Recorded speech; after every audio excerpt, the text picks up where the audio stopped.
హైదరాబాద్ లో అతి పురాతనమైన ఫతేనగర్ బ్రిడ్జ్ డేంజర్ బెల్స్ మోగిస్తోంది. రైలింగ్ ఊడిపోయి బీటలు పడి పెచ్చులుడుతూ ప్రమాదకరంగా మారింది. అమీర్పేట్, సనత్ నగర్, బాలనగర్ ప్రాంతాలను కలిపే ఈ బ్రిడ్జ్ పై నిత్యం వేలాది వాహనాలు రాకపోకలు సాగిస్తుంటాయి. రద్దీగా ఉండే ఈ బ్రిడ్జ్ మెయింటెనెన్స్ లో బల్దియా అధికారులు నిర్లక్ష్యం వహిస్తున్నారంటూ స్థానికులు మండిపడుతున్నారు. మరింత సమాచారం మా ప్రతినిధి నుమాన్ అందిస్తారు.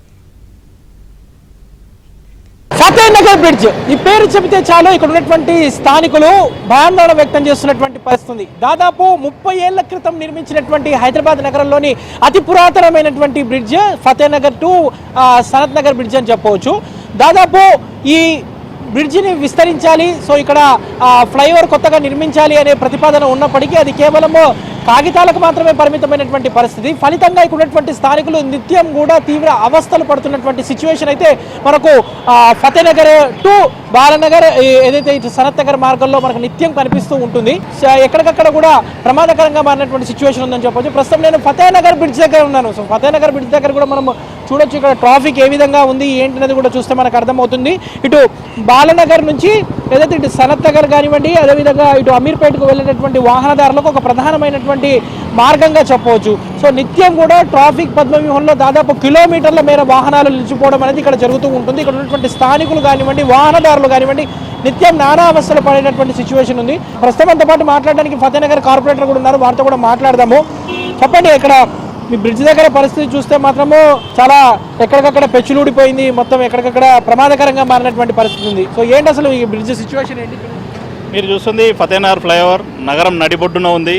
ప్రగతి భవన్కి 2-3 కిలోమీటర్ల దూరం, సెక్రటరియట్కు 5-6 కిలోమీటర్ల దూరం ఉంది.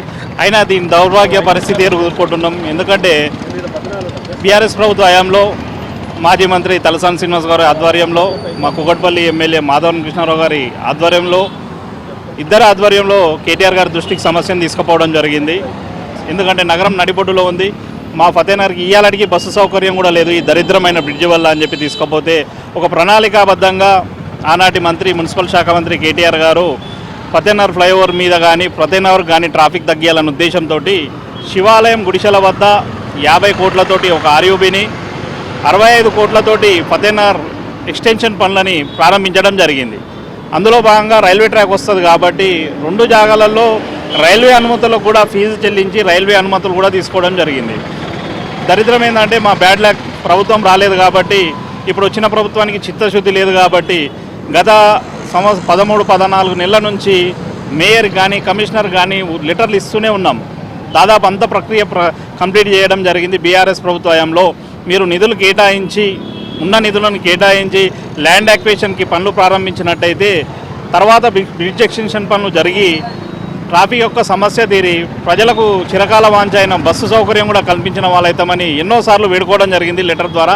అయినను కమిషనర్ గారు కానీ మేయర్ కానీ అస్సలు స్పందించలేదు. స్పందించకపోగా ఒక్కసారి విజిట్ కన్నా రమ్మని, ఎందుకంటే సమస్య తీవ్రత మనం డైరెక్ట్గా చూస్తే వాళ్ళకు కూడా అర్థమవుతుంది. ఆయనను పరిష్కరించుకోలేదు.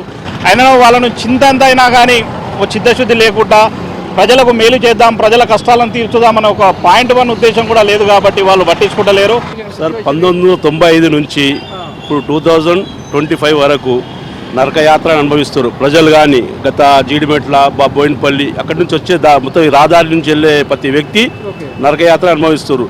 ఉదయం 8:30 నుంచి 12 వరకు, 4:30 నుంచి 8:30-9 వరకు, ఒకసారి 10 కూడా అయితే రాత్రి. ఒక అంబులెన్స్ వస్తే మళ్ళీ తిరిగిపోవాల్సి వస్తుంది మూసపేట నుంచి. అది ఎమర్జెన్సీ కేసులు, ఒకవేళ వాడు ఉంటాడా పోతాడా భగవంతుని తెలుసు. అలాంటి అనుభవాలు చూడాల్సి వస్తుంది. గత యాక్సిడెంట్లు కూడా విపరీతమైన యాక్సిడెంట్లు, చాలా నరకయాత్ర ఎప్పుడంతే మధ్యాహ్నం 3 గంటలు రెస్ట్ అంతే, మామూలుగా ఉంటుంది. మిగతా రోజులు మాత్రం నరకయాత్ర అనుభవించవలసి వస్తుంది. స్థానికులు చాలా బేజారైపోతున్నారు. ఏ క్షణాన ఏ ప్రమాదం జరుగుతుందో, ఎక్కడ కుప్పకూలుతుందో, ఏ రైలింగ్ ఊడిపోతుందో, ఏం జరుగుతుందో అనేది కూడా ఇక్కడ ఉన్నటువంటి స్థానికులు ఒకంత భయాందోళన వ్యక్తం చేస్తున్నటువంటి సిచ్యువేషన్ కూడా ఇక్కడ ఫతేనగర్లో కనిపిస్తుంది. ఫతేనగర్ బ్రిడ్జ్ను తక్షణమే మరమ్మతు పనులు చేపించాలంటూ కూడా ఇక్కడ ఉన్నటువంటి స్థానికులు డిమాండ్ చేస్తున్నటువంటి పరిస్థితి మనకు కనిపిస్తుందని చెప్పొచ్చు. వీడియో జర్నలిస్ట్ శ్యామ్తో నుమాన్, ఆంధ్రజ్యోతి, ఫతేనగర్ నుంచి.